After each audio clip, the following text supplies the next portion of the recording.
No, you don't need the. I'm doing this my way. He a legend, he a legend, he a legend. He a legend, he a legend, he a legend. He a legend. Welcome to the league, to the league, to the league, to the league, to the league of items. Welcome to the league, to the league, to the league, to the league, to the league of items.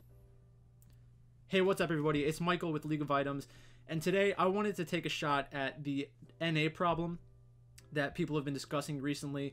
It really comes down to a few different factors, like the solo queue environment, which is essentially like pickup basketball for those of you who aren't familiar with League of Legends, who are coming from my my gambling audience, and then the competitive side of things, like the international level. And we're going to talk about a couple different things. This is mostly going to be meant as like an educational video or an informational video, and giving my perspective on a couple of the problems that I think are out there. I don't work for a professional organization, but like I said, I spend a lot of time and money analyzing the game, gambling, and I have a good track record. So it's not like I'm not using this information. I play at a relatively high level. I'm not a professional player, but I'm in like the top 1% of players. So I do understand how to play the game. I understand the game better than I can play the game, which seems to be one of the disconnects that exists in the League of Legends community. They think, oh, well, if you're so understanding of the game, why aren't you the best player on the solo queue ladder? And we'll get into that. So I do have a script, basically. I'll try to go on script, off script, but it's just going to keep me on pace and moving in the right direction, because I can get kind of scattered sometimes because I have a lot of different things that I want to touch on. So over the past few weeks, North American solo queue and the problems facing North American infrastructure have been a huge topic of conversation in the League community, specifically led by LS, who is one of the most popular analysts and League of Legends personalities that we have right now. I think he does a lot of good for the community, but there are always people who are going to take the information that he's giving and kind of misunderstand or misinterpret it, and it kind of defeats the entire purpose. So I think what he's doing is great. It's similar to some things that I've done in the past. Obviously, he's more on the coaching side of things. I did a lot of analysis back in the day. A couple years ago, you can find a lot of my older videos that was looking specifically at the system of League of Legends, like the game of League of Legends.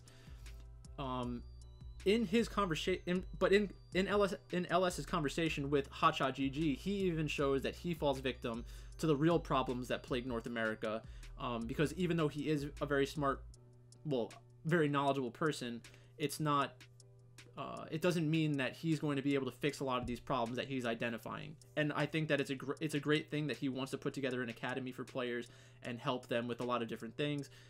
That's a great idea. I hope he's successful with that. Before I get into the issue, let's talk about the goal North America has in mind, which I believe is to compete on an international level and win worlds. That's the pinnacle of the League of Legends community. That's what you want to do in competitive League of Legends, is win worlds. If your goal isn't to win worlds, then you're already off to a bad start. Now, obviously, you can't just go from being a bad team to being a world champion. There are steps that you need to go along the way, but if you lose sight of that eventual goal of being the best team in the world, then I think you're always going to be competing from a disadvantage. In order for North America to win worlds, most people believe the level of competition will need to increase league-wide in North America. I believe that this is fundamentally incorrect, and again, if you're thinking on these terms, then there's probably no helping you. And it's not to say that you can't think of it the right way. It's just that right now we're in different worlds in how we think about these things. So this would help a team's chances. Like if you're continuously playing against good teams, theoretically it should make you a better team. But if your meta or your competition within the North American community is fundamentally flawed in one way or another, then when you clash with a different region that has a better playstyle or a better read on the meta, then you're just going to lose outright. It sucks, but that's kind of just reality. Whoever is the best once they get to Worlds and understand that patch and everything, that's the team who has the best chances of winning. And there are normally multiple teams that have the realistic possibility of winning a world championship, but it's not enough to be the best team from your region, even if your region is competitive. Because we've seen teams from secondary or tertiary regions really competing at a very high level. And public perception of a league's strength has nothing to do with the real strength of a region.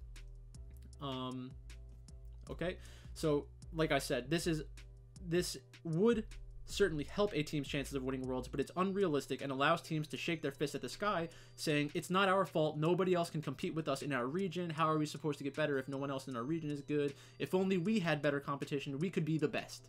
It's absurd. So now that we agree, hopefully, that the goal of North America should be to win Worlds, what has stopped them from achieving it thus far? And there are two main things that the public likes to focus on: individual talent and organizational infrastructure. Individual talent, the definition that I'm using, should be understood as someone's ability to play League of Legends at a world-class level. Organizational infrastructure should be thought of as an organization's ability to help their players perform at a world-class level through coaching, teaching, and helping them manage their day-to-day lives so they can focus on League. And a lot of teams are good at some of these things, but not necessarily all of them. And in my opinion, the playing the game part is the part that actually matters. While I agree that helping players manage their day-to-day life is helpful, it is not a necessity to win Worlds. You don't need this. It's not a foundational element. You might see that a lot of teams that end up winning Worlds do have this as a piece of them, but there's no reason to think that it's a constraining factor on the ability to win Worlds. We spend a lot of time talking about mental health. LS talks about this because of his past with mental health issues of players and the need for teams to incorporate sports psychologists and clinical psychologists. But again, these are both nice things to have and should be made available to players. If you're someone who needs help with this, then yes, it should be made available to you to have that. But these are nice to haves, not need to haves. So if you're trying to build a winning organization and one of the first things on your list is having this structure in place with like psychologists and sports psychologists and clinical psychologists, I think that you're really losing sight of the primary goal. The primary goal should be win Worlds, and honestly win Worlds at all costs. Because if you're competing against another team that has this win at all costs mentality, then they're going to have an advantage over you. It doesn't mean they're going to beat you, but they will have an advantage over you. The more time we spend talking about those types of things, the less time we have to actually get better at League of Legends and better at understanding League of Legends. Unfortunately, and this might hurt, the reality is that not everyone has the ability or raw materials to become a world champion in League of Legends. It's just a fact. Regardless of how many world championships we have, not everyone will be a world champion. That's just not how the world works. That's not how competition works. And that's what makes competition great, is that a select few will have the raw material, the talent, and will be able to achieve that dream. And that's something that we should not be afraid of or shy away from. That's something that we should embrace and really love the competition. And maybe that's something that we've lost, but I don't think that's really that true. So let's return to talent. The prevailing theory about North American talent is that NA talent is limited by the toxic solo queue environment. And while I agree that solo queue is a place where there is a lot of toxicity, this doesn't limit someone's innate ability, just their enjoyment of the game. Because if you're using your solo queue ranking to justify how good you are at the game, or using it as a measuring stick to see how good you are at a game, or comparing two players based on their solo queue ranking, you're doing it wrong. That's not the important thing. And that's why if it was that simple, then all of the people at the top of the North American solo queue ladder would be the ones who are on professional teams, who would be the best players. But there are other elements of being on a team and competing in a team environment that they don't necessarily have. And it's due in large part to their fundamental misunderstanding of the game itself. They think, oh, well, I win this way in solo queue, I should be able to win this way everywhere. It's just not the case. One way to think about it is like in chess. You can have somebody like Hikaru Nakamura, who's a great speed chess player, and he's good on like the timed stuff online. He's a very good online chess player, but he's not the best player in the world. The best player in the world is the best at the classical version of chess. And those require some different skills. So Hikaru has like this flashy nature, and he's great, and everybody loves him. He's a great personality, but he's most likely not going to reach the same kinds of levels that Magnus Carlsen can, just because of innate ability. And practice. Like, Magnus practices a ton. Not saying Hikaru doesn't, but something about Magnus makes him better. That's just a fact. So let's get back into solo queue. If a player's goal is to use solo queue to get themselves noticed by a professional team, now we start to approach the real problem. Solo queue is a great competitive outlet, and I believe the core belief of every player who plays League of Legends is that if they continuously play and improve, one day they'll be noticed by a professional team and get their chance of becoming a professional. There is no other explanation for the extreme emotions that we experience on the solo queue ladder. For example, I know I'm capable of hitting X elo, like Diamond, but the inters on my team are holding me back. This is the ethos of the solo queue ladder, because we're all competing with one another for a limited number of spots to make money playing the game we love. And I think it does kind of boil down to this. It is a little reductionist, but I just think it's the fact of the matter. Like, I have friends who are silver, gold, plat, diamond, and everyone has this underlying belief that they are better than where they are right now. Like, there's something holding me back, but it can't possibly be me. And I fall victim to it too. Everybody does. Like, there are games that feel unwinnable, that stinks, but like I said, that only limits your enjoyment of the game in the short term. It doesn't change your ability at the game. And that's why I love ranked team environments, personally. A great question to ask at this point is, should solo queue be the primary factor we use in determining someone's skill? Obviously, the answer is no. Performance on the solo queue ladder measures, for the most part, mechanical ability and overall game knowledge, but there are countless people who are able to understand the game but can't perform for one reason or another. Like, they know what they should do, but they can't necessarily do it. You need the mental and physical tools to be a good player, or you need to have an excess in one category. Based on what I've seen from pro play, a player like Wild Turtle is a very strong mechanical player, and you can see him at the top of the solo queue ladder. There were points in the past where he had like the number 1 and number 2 account in solo queue and stuff like that. But his decision making and overall game knowledge appear to be lacking, because when you look at the tape of the professional matches, he is constantly caught out. And I remember all of these games when he was on TSM where he would get killed in a side lane doing something that he shouldn't be doing. And this is a team problem, but it's also a Wild Turtle problem.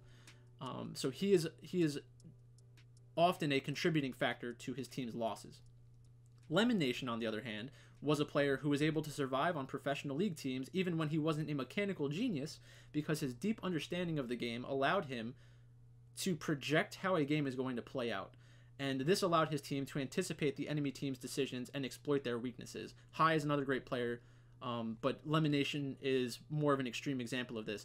And this is a point that I actually get a ton of pushback on from my teammates on solo queue, my teammates when I play in ranked team environments, from the community when I used to do a lot of my other analysis in some of my videos. People would say, like, oh, you can't possibly know that. You can't know that at this point in the game this one thing is going to happen.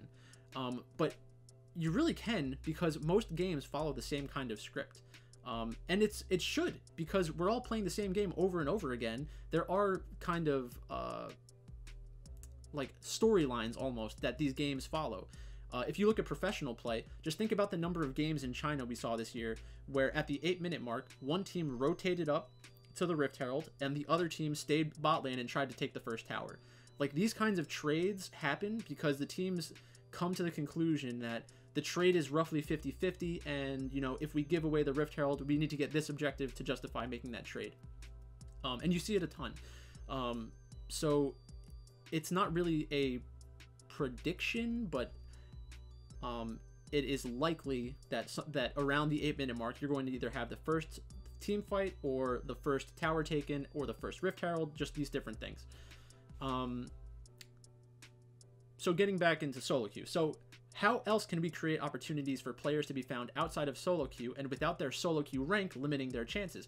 Because if I'm going to, like, apply for a ranked team environment or for an amateur league, how can I convince someone that I'm worth taking a chance on when their cutoff is diamond, but I'm like a 16-year-old plat 3 player who's only been playing for a couple of months, but I've been playing really well? Like, how do we find those kinds of players? And it's unfortunate, but the timing of these things really determines a lot about who is seen and who's not seen.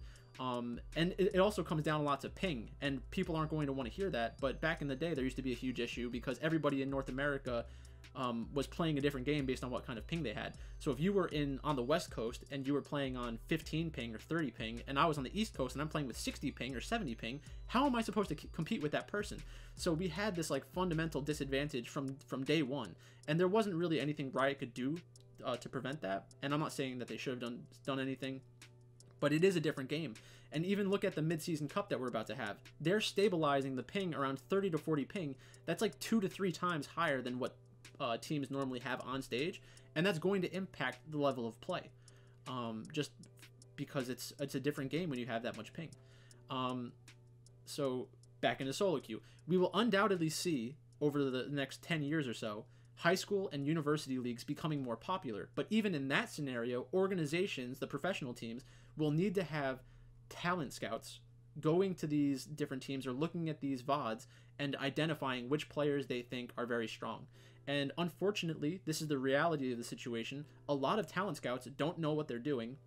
They can't identify the skills that translate from an amateur team into a professional team, or from solo queue into a professional team. And this isn't a limitation just for the League of Legends community. You can see this in every single sport. There are scouts of different ability levels in every professional sport, and some of them make amazing livings doing this because they have that intuition and they have that ability to analyze the game and find out which players are actually good and which players aren't. But there are reasons why the certain people who are in these positions right now were able to get to that spot. So let's use basketball as an example to further that even more.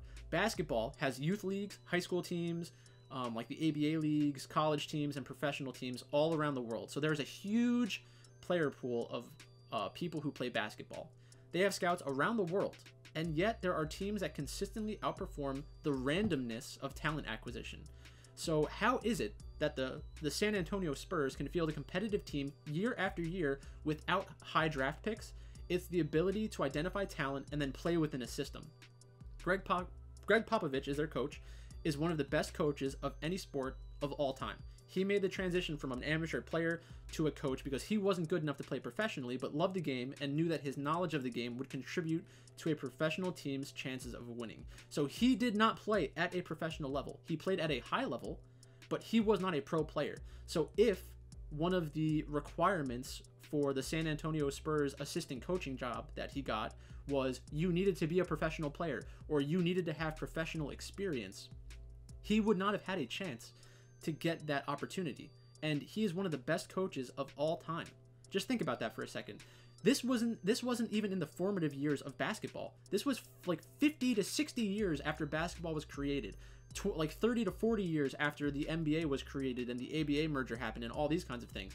So to think that he was given the opportunity to potentially coach at a professional level without that professional experience just shows you why it's such a ridiculous limiting factor that the League of Legends community forces onto these players, because there's this underlying belief that ability to play the game is equal to ability to understand the game, and they're two fundamentally different things. There is some overlap there, but it's not as cut and dry as the professional teams would want you to think. Obviously, there are huge differences between basketball and League of Legends, but these differences should only make it easier to be competitive while playing from a talent disadvantage. It would appear we've forgotten that League of Legends is a closed system, and in my opinion is without a doubt a solvable game. We should be able to use different metrics to determine which team is going to win, assuming correct play, before the game even begins. This is a controversial opinion, but it really shouldn't be. Think about all of the other video games that we play that have been solved. Like, we figured it out. We know the best way to speedrun it. We know the best way to do this, best way to do that. And with having that goal in mind of solving the game, which should be the team's goal, is to solve the game so they have a competitive advantage, with that in mind, you may never like truly solve the game because there are so many different scenarios that you need to prepare for. But if you're at least trying to get to that point, then you have a much better chance of eventually solving the game than somebody who says, oh, that's impossible, I'll never be able to do that, and throws up their hands and just refuses to even try. League of Legends, even with its slight changes patch to patch and year to year, shouldn't be constrained by the opinions of a meta. I know we all love to use the word meta, but the community just uses it the wrong way. Meta based on popularity and nothing else. Meta is basically, the way that it's being used is just a phrase that means what can I blind pick without causing my team to lose the game outright, or without my team flaming me in solo queue. That's all that meta means right now. There's no real statistical basis for what is meta right now. It's based off of pick rate and win rate, and pick rate and win rate are based off of a player's willingness to choose that champion and play that champion in solo queue. So it's just a ridiculous, vicious cycle that makes no sense, because if I could identify, and I have done this in the past, if I can identify champions that are better than the meta champions for one reason or another, and I continuously use them, eventually they will become meta. But if you're not looking for those kinds of things, because you say, oh, the meta is this, the meta is this, and you're not continuously trying to figure out what's the best possible champion, you're never going to figure it out. And a lot of people in the League of Legends community like to acquire knowledge, and LS does speak to this, they don't learn how to learn. And I'm skeptical that LS would be able to teach someone to learn how to learn, just because it's not an easy thing to do. I have an education background, and I believe that I have acquired the ability to learn how to learn, but it's not easy to give that to somebody else. The other person needs to kind of go through that experience themselves and do it in a more traditional educational environment.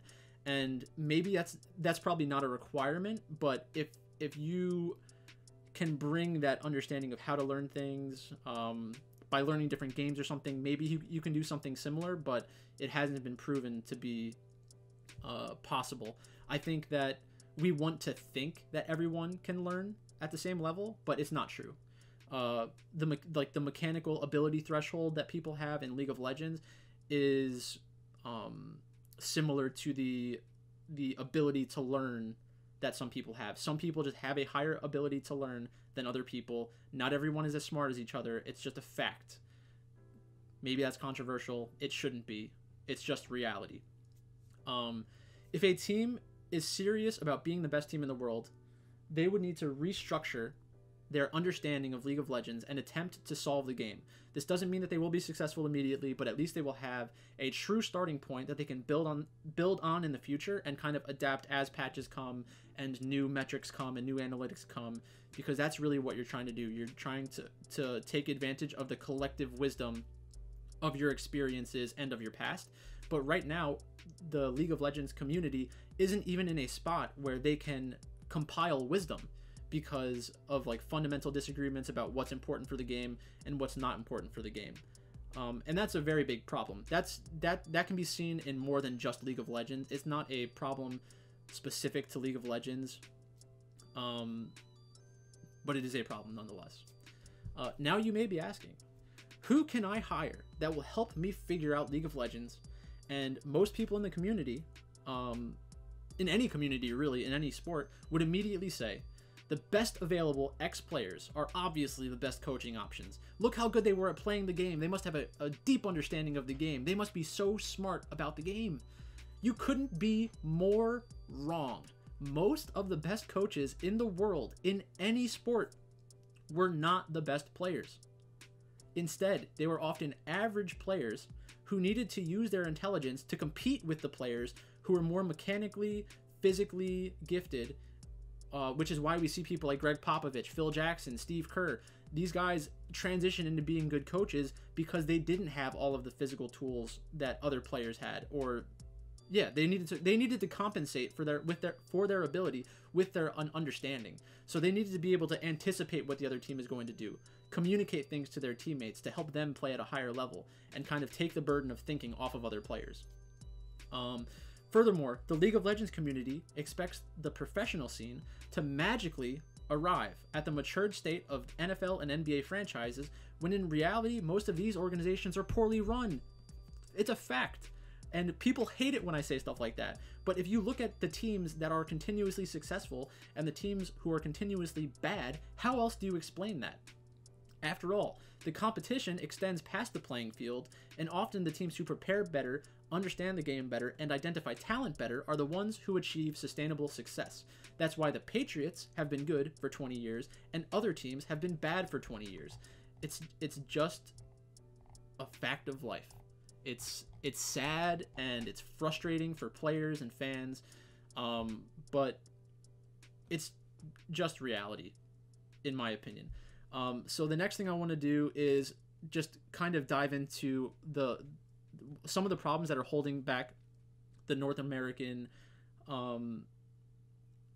community in League of Legends is also the teams themselves. So this is a coaching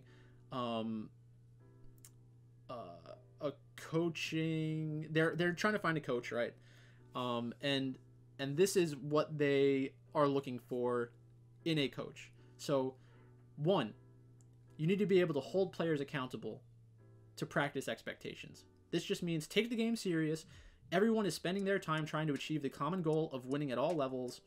Fine.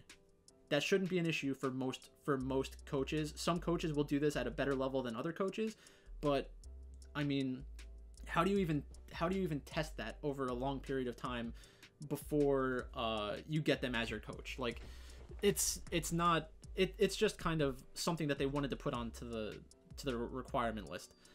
Second one, implement best in industry practices and technologies to make the team more efficient and effective. This sentence means nothing. This is intentionally vague because TSM doesn't know what the industry best practices are, practices or technologies are. They're looking for a coach with a cure-all that doesn't exist. There's more than one way to help build an understanding of the game. They're just looking for something that I think is a ridiculous requirement. Like, how you can't test this kind of thing. Like, why would a coach go in and say, this is what I'm going to do, this, and this? That's the industry best practice. Like, if you polled 20 different coaches, would they all have the same one? Of course not. So is there an industry best practice or technologies that are the best in the industry? Not necessarily. It's however you use those tools. Moving on. Observe players during scrim and practice to determine the needs for individual or team performance improvement. Same as the first one, whatever. Work closely with the coaching staff to improve overall team's functioning. Same one as the first one. These are typical coach things. Like, I don't know why they're even breaking them out. It's kind of pointless. Like, they're not even, I don't even know why they post this job listing like this, because they're not going to be contacted by these people. All they had to do was say, like, we're hiring a new head coach, and then a bunch of people that they're going to probably look at closely are going to reach out to them anyways. So it's just kind of stupid. Provide support to the LoL general manager and operations team. Again, feeds into the first bullet. They didn't really say anything in what you'll be doing. They're like, we want to hire a coach. You're going to coach. It's like, okay, cool. What it takes to be successful. And this is funny because TSM hasn't been successful in quite a while. And it also doesn't make sense with what they say. So what it takes to be successful: must have 1 year of experience as a coach or analyst with a professional League of Legends team. This is so stupid. It's just so backwards. Like, if somebody came to them and explained to them how they understand League of Legends and why they should be approaching it this different way, they would look at them like they had 5 heads, because they don't understand the game that way. They're an organization that falls victim to the same mentality of most players in North America who are like, oh, well, you know, I need my coach to be at least a Masters player, because in order for him to understand the game, he needs to be a Masters player. It's absurd. The people who make the game, not everyone who works at Riot is a master player, right? But these people who are making the game design decisions, they understand the game better than you do, period. And that's one of the reasons why I think that the Jat acquisition was actually very smart by Team Liquid. It was Team Liquid, right? I think it was Team Liquid. So the fact that they're going to Jat has an understanding of the game itself. The game is continuously evolving. He knows how these changes are made. I would expect them to have some unique kind of champion picks, unique ways of kind of drafting, and I hope that Jat can do a good job. And the problem is that he was kind of an off-the-board pick, so if this fails, it's going to potentially hurt the entire community, because everyone's going to use it as an example of why you should only be looking to the good players. And even LS talks about this, and this is what I was talking about earlier. He is kind of pushing this narrative that you need to be a master, grandmaster, challenger level player in order to understand the game. And I think that it's a fundamentally flawed idea, and it just, if you look at any other sport, it's not a constraining factor on who ends up becoming a good coach. So there's no reason to think there's something fundamentally different about League of Legends that would require that. It does help you gain the trust of players. It does help you kind of navigate those waters, but that's only because we have this ridiculous requirement kind of imbued in the requirements from day one when they shouldn't have been there to begin with. Like, you do see this in other sports where people have trouble believing the coach that might not be a good player or never was a good player. But that's an inability of the player. That's not a coach's problem or an organizational problem. That's the player's problem from like an ego perspective. Like, they think that they're so good. How can you tell me how to do something when I'm better than you are or better than you've ever been? And those players will always fail. There's just something flawed with them mentally. Not okay, that's a little extreme. Not that they're flawed mentally, it's that mindset is flawed inherently. And maybe that's one of the reasons why teams want them to work with psychologists, but unless the psychologist is like, listen, you don't know as much as you think you do. Listen to this guy who has all this data and analysis, and listen to this data scientist who's actually explaining to you why these things are good and how you can do it. Because it's not only like, oh, I don't believe you, I don't think you're good enough. These players probably aren't even willing to try. They're not even willing to try and hear out the coach or hear out the player. So we continuously hear like, oh, the coaches aren't willing, the coaches aren't able to coach. But in reality, the players aren't willing to learn. They're not able to learn because they have this idea that the person telling me information needs to be just as good, if not better than me at the game. Which is insane. And another thing that LS and Hotshot talked about in their interview was, well, most coaches get their information from the players because the players have this wealth of information that they get from playing solo queue and all this other stuff. It's like, didn't we just talk about how toxic the solo queue environment was and how little it actually transitions into the professional scene? Like, how do these people come up with these concepts? It proves that they don't, there's just a disconnect. There's some kind of disconnect there, that they don't understand that their proposed foundation for game knowledge is solo queue, but solo queue is fundamentally flawed because people aren't trying hard enough, blah, blah, blah. It's just, they like to say all these problems without giving any solutions, and people who give them solutions are like, oh, well, he doesn't know what he's talking about. He's not good enough at the game. That's what they do. So next point, competitive level experience with multiplayer online video games. They need to define competitive, because what I'm pretty sure they mean is you need to be a pro player in one or more different games, blah, blah, blah. Being at a competitive level just means that you are continuously grinding the ladder. Do they want somebody who's in the top 1%, top half of 1%, top 10th of 1%? Like, they're not really, they're not giving like thresholds that you need to reach, because then you'll have these people coming out saying, I hit all these requirements. Why haven't I been given an interview or a chance to do this? Like, you guys continuously fail. Why aren't you giving other people a shot? Working knowledge of League of Legends. And this, again, feeds into the vicious cycle. This is a huge issue because it will undoubtedly turn into, what is your rank? How can you prove to me that you understand League of Legends? How do you approach going about knowing League of Legends? And the thing is, you can't even get their attention without the rank.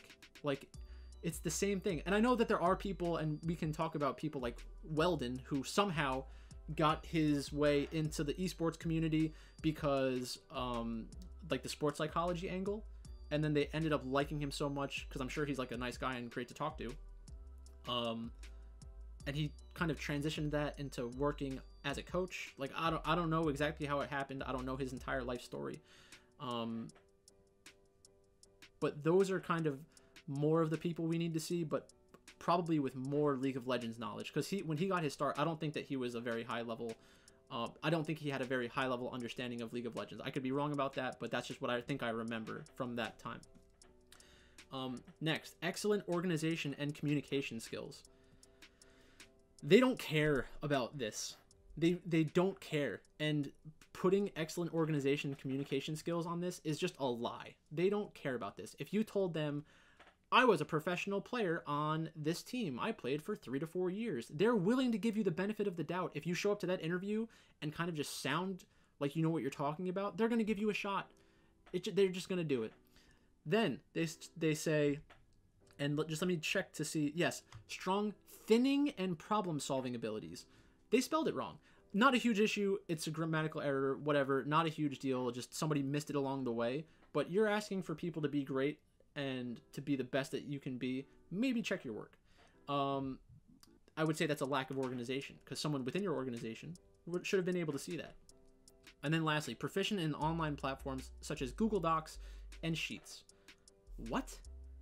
Like, basic Microsoft Office level things? Like, this is what you want your coach to have? Like, everybody knows how to do this. The people that you're, like, trying to get to be your coach are what? In their 20s, 30s, 40s? We've all been using computers our whole lives. Like, if somebody comes in to their interview with an amazing Excel spreadsheet, is that going to blow them out of the water? No, because they want you to be a certain rank in League of Legends.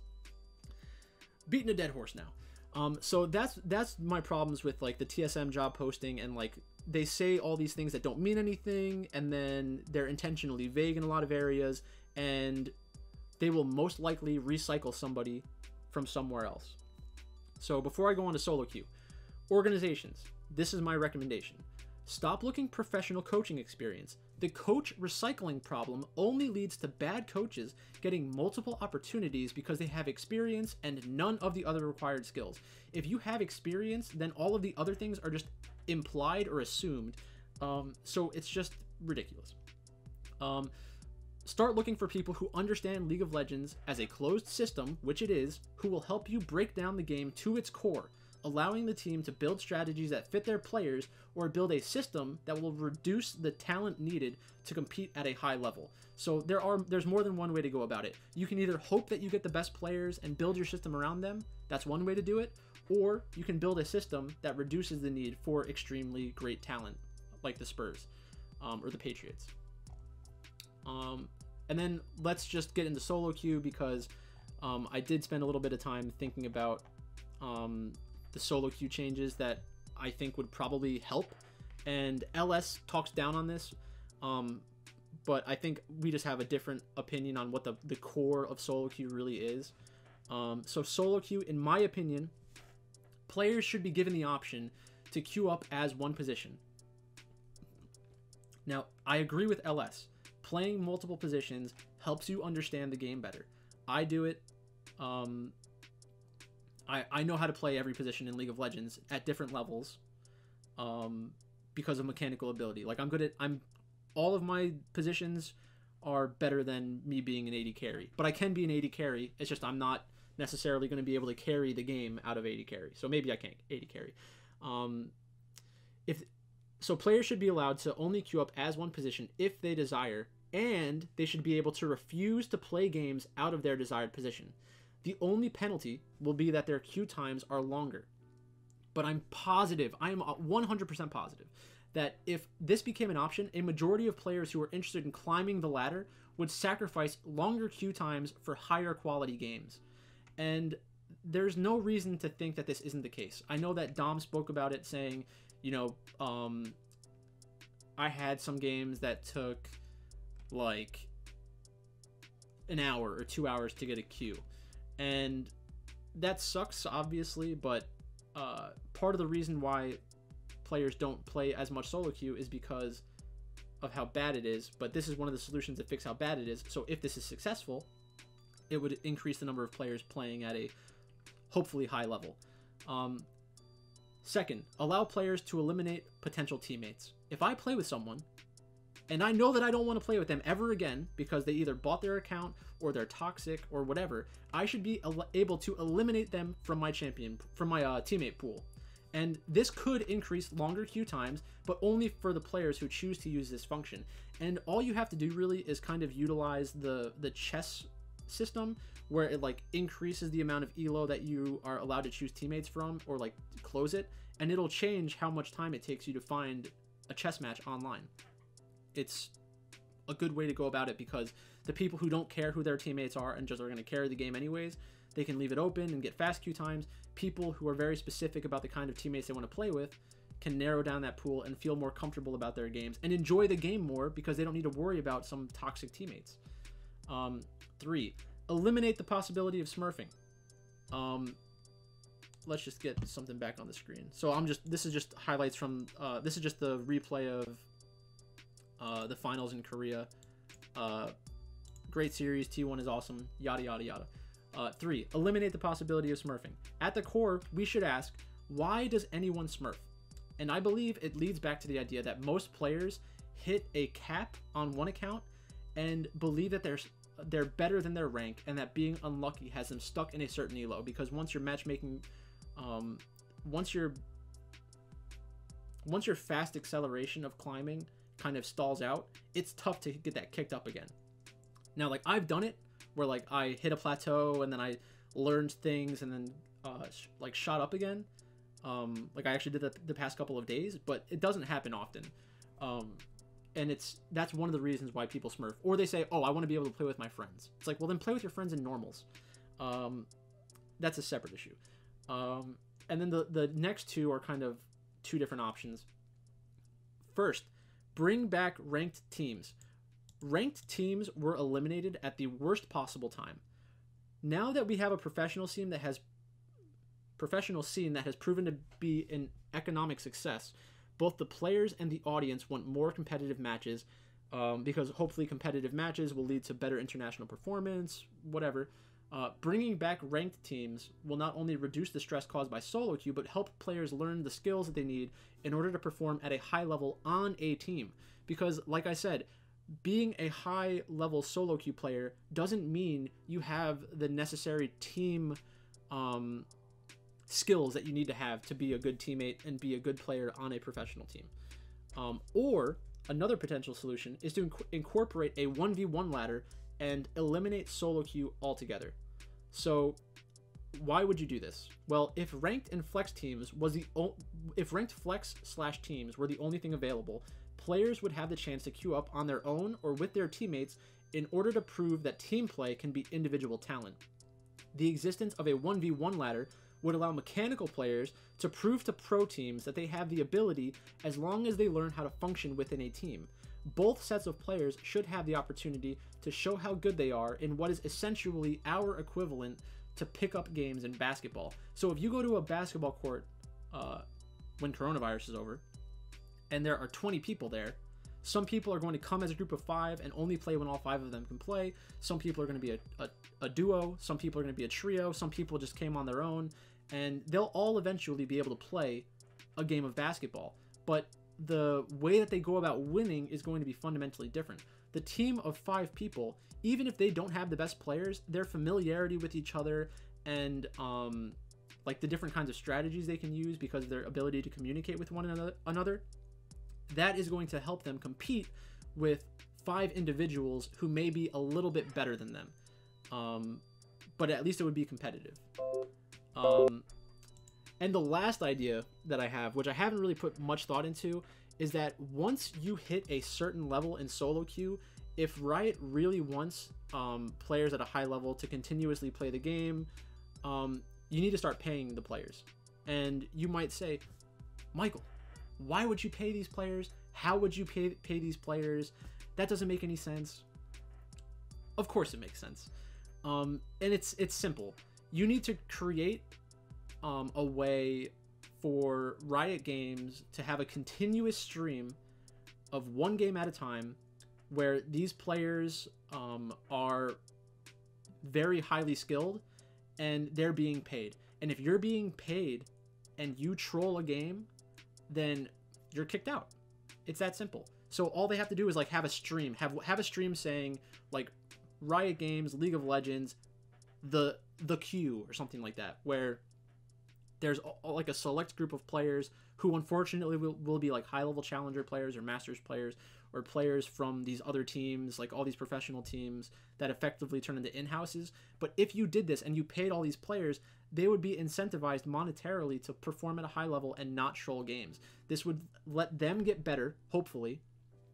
They'd be treating it more seriously, and maybe that would allow us to hit a point where the solo queue environment or the pickup game environment that we're really looking to create is successful. So just to reiterate a couple of my points, I'm just going to go through it one more time. So the goal of North America should be to compete on an international level and win worlds. What is stopping North America from being able to do that right now? Most people are saying individual talent and organizational infrastructure. And this is why the solo queue issue has become so important, is because people feel like, well, our talent is bad because solo queue is bad, and solo queue is bad because players are toxic, and it all just kind of feeds into itself. So we need to figure this out because they're all parts of a larger problem. The most important thing for an organization should be, in my opinion, the ability to identify talent and play within a system, because this allows you to compete when you have a talent disparity. If a team is serious about being the best team in the world, they need to restructure their understanding of League of Legends and attempt to solve the game. This doesn't mean they will be successful immediately, but if they stick to this process and create that initial starting point of like actual good information, then they will be much better off in the future. My recommended changes to solo queue.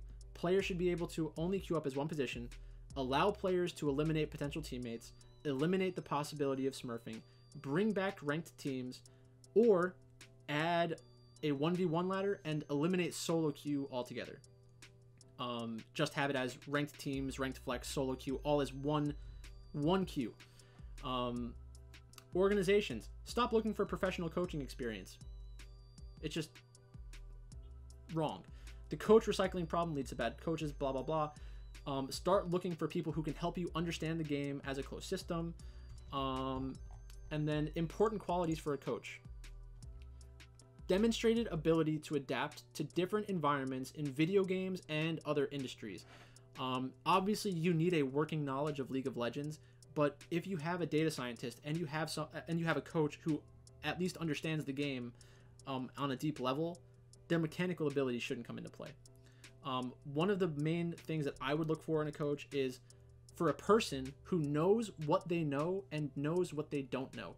There are times where you can go to a player and they will give you a nuanced understanding of a specific scenario in a game that might not be able to that might not be something you can glean from data or glean from the numbers.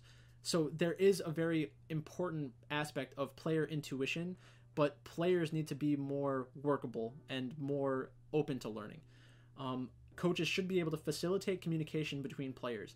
And if your primary requirement is that they're a good player themselves, it doesn't mean they're going to be able to communicate with other players. And whether or not teams want to say like, oh, you know, we don't really care if you're good at League of Legends, like the scene itself says otherwise. Actions speak louder than words. Like we see all these people who are in positions and they're either people who used to play League of Legends at a high level, people who were in Los Angeles and benefited from the lower ping in the first couple of years that allowed them to turn pro or allowed them to make a name for themselves. It's like an unavoidable problem in an online game, but let's stop kidding ourselves. These people don't understand the game better. Like Los Angeles doesn't understand the game better than New York, just because they have lower ping and are like higher on average in terms of elo. Next point. Coaches need to be able to help players verbalize their intuitions. So if I'm a player, and like I said, there's a nuanced understanding of this specific scenario that just happened in this game, like that allowed me to play from a disadvantage but still win that fight, or to win that matchup in lane, like how can I extract that information from that player to not only help us in the short term, but like identify those situations in the future when the player isn't forthcoming with that information. And then lastly, streamline decision making in the draft. And this can mean different things for different teams. Like there are player centric teams where the players decide what they want to play. I think that's a horrible mistake. You need to be able to prepare where you get that information before the game happens, before the draft starts, and then go in with a better plan than that. Because letting your players kind of make these counterpick choices based off of their intuition without any data behind it or statistics behind it, or like some reason that's based off of the actual game itself, it's a problem. It can't be like, oh, well, in solo queue, when the other team picks this, I pick this. You just can't make decisions like that. So that is all I have for you right now. Thanks for watching. If you enjoyed this video, please check me out on Twitter, Twitch, all over the place, all the different social medias. If you have a criticism of what I've said, please leave a comment. I love talking about this with people because it only helps improve the knowledge that we have as a community. So if you disagree with a specific point, tell me. If you agree with something, tell me. If you want me to expand on something else, or if you think I missed something, tell me, because I want North American League of Legends to be better. But I also want League of Legends as a whole to get better, because as teams in like across the world get better, it's just going to improve the quality of everything. So again, thanks for watching, and I'll talk to you soon.